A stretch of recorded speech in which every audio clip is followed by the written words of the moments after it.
अस्सलाम वालेकुम friends, welcome back to top smarties. Drama serial Baby Baji की बहुएं जिसकी आने वाली एपिसोड काफ़ी इंटरेस्टिंग है।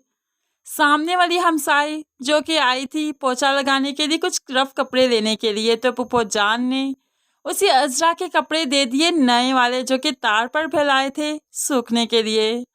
जब अजरा को फरत ने बताया तो अजरा को तो बहुत गुस्सा आया। वो तो पुप्पो के पास चली गई उनकी क्लास देने के लिए और बहुत ही गुस्से में कहने लगी, किस चीज़ की कमी है यहाँ पर? आपको आपको इज्जत मिली, घर मिला, छत मिली, खाने के लिए मिला, पहनने के लिए कपड़े मिले और कुछ पैसे भी मिलते हैं आपको खर्चे के तौर पर।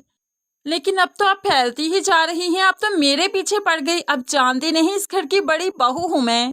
मेरे नए कपड़े उठाकर सामने हमसाई वाली को पोछा लगाने के लिए दे दिए, आपकी हिम्मत कैसे हुई? अब तो अजरा अपनी आई पर आ गई और बहुत ही जोर से चीखते हुए लड़ने लगी। बेशक कसूर तो पुप्पो का ही था। ऐसे में फरत जो कि डर जाती है कि लड़ाई कहीं बढ़ न जाए, इसलिए आकर अजरा को खींचते हुए यहाँ से ले गई। लेकिन जैसे ही जमाल घर आया, पुप्पो ने तो टसवे बहाने शुरू कर दिए। जमाल चूंकि पुप्पो के कमरे में जाता है, उनका हाल चाल पूछता है। पुप्पो ये बात जानती थी, इसीलिए तो जल्दी से बैग निकालते हुए पैकिंग शुरू कर दी। जमाल ने आकर पूछा, ये क्या कर रही हैं आप, कहाँ जा रही हैं? तो पुप्पो रोने लगी, तुम्हारी बीवी ने बहुत इज्जत अफसाई कर दी, अब यहाँ पर रहने का कोई जवाब नहीं बनता। अरे मैंने किया ही क्या था?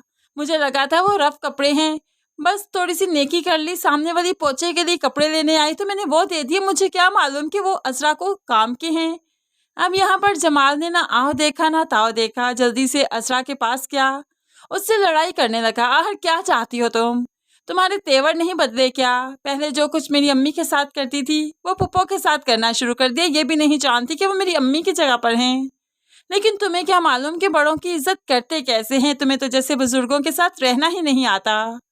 हम यहाँ पर फरत जो कि इन दोनों की बातें सुन रही है, इवन की लड़ाई सुन रही है, काफ़ी परेशान है कि कहीं लड़ाई ज़्यादा ना बढ़ जाए और जमाल भाई फिर से अजरा को घर से ना निकाल दें। वो काफ़ी परेशान है। तो जमाल अब अजरा को हुक्मन कह देता है, अभी के अभी जाओगी, पुप्पो जान से माफ़ी मांग कर आओगी। इसके अलावा मैं तुम्हारी कोई बात नहीं सुनूंगा, तुम्हारी कोई सफाई नहीं सुनूंगा। अब तो अजरा परेशान हो गई क्योंकि जमाल ने हुक्म सुनाया और यहाँ से चला गया। फरत आगे आकर अजरा की दिलजोई करती है तो अजरा भी अब फूट फूट कर रोने लगी। देखा देखा तुमने ये लोग क्या कर रही हैं? हमारे घर में आकर हम ही पर हुक्मरानी कर रही हैं। हम क्या करें? क्या जीना छोड़ दें इनके लिए?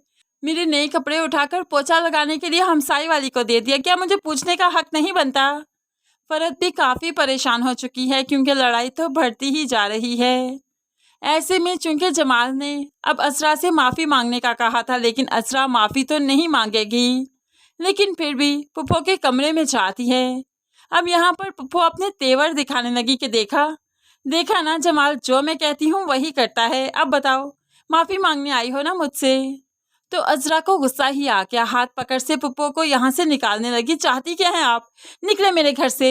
मेरा घर है कोई तमाशाना नहीं कि जहाँ पर आप हर वक्त बैठे कोई ना कोई मंसूबे बनाती रहेंगी। निकले यहाँ से पुप्पो, अभी के अभी निकले यहाँ से। पुप्पो ने तो अपना हाथ छुड़वाना शुरू कर दिया तो अजरा भी कहने लगी, कोई हड्डी पसली टूट जाएगी, शराफत से खुद ही यहाँ से निकल जाए वरना आपका ही नुकसान होगा। अब यहाँ पर अचानक ही सायरा और अस्मा भी जो बुटीक से वापस आ गई तो काफ़ी डर सी जाती हैं कि घर में ये हंगामा कैसा। अस्मा तो जल्दी से अजरा को यहाँ से ले जाकर अपने पास बिठाती है, तहम्मुल से उसकी बात सुनी और उसको हौसला भी देती है कि सब ठीक हो जाएगा। लेकिन अजरा जानती है कि पुप्पो के होते सोते कुछ ठीक नहीं होगा।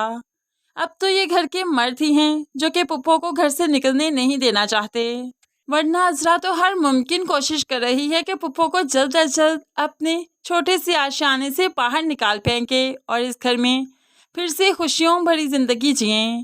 लेकिन है, जब पुप्पो कोई ना कोई कारनामा करेगी, इस घर को तोड़ कर रख देगी, तभी तो मर्दों को समझ आएगी कि उन्होंने आस्तीन में कितना बड़ा और भयानक सांप पाल रखा था।